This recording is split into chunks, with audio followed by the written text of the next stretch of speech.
La plage de Montabo transformée en plateau sportif. L'espace accueille du beach volley, du tennis, mais aussi du foot et du hand.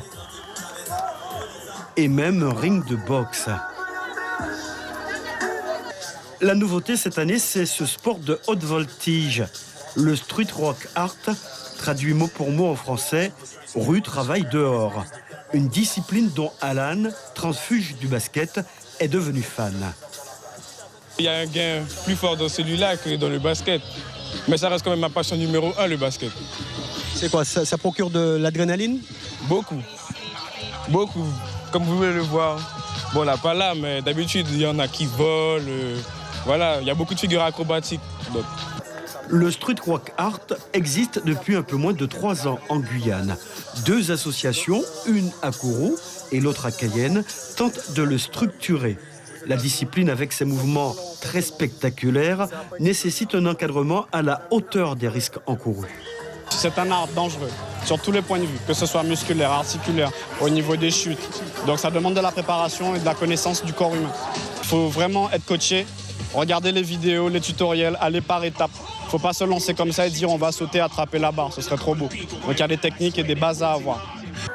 Retour au ras du sol avec un ballon freiné par le sable. Les footballeurs ne boudent pas leur plaisir. Les jeunes participent à un événement qui redynamise leurs vacances. Ça nous distrait, on peut s'amuser, c'est tranquille. Voilà, on habite tout près. On habite tout près, on est sur la plage.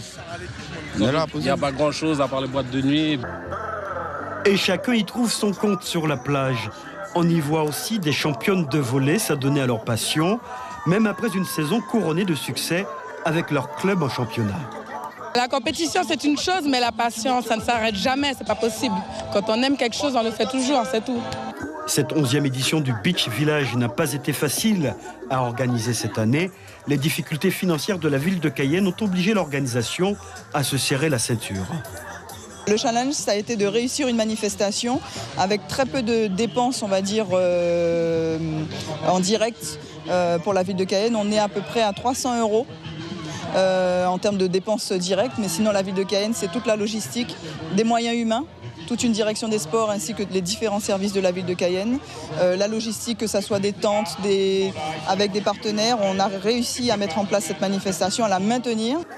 La manifestation se poursuit demain avec le tableau final dans toutes les disciplines.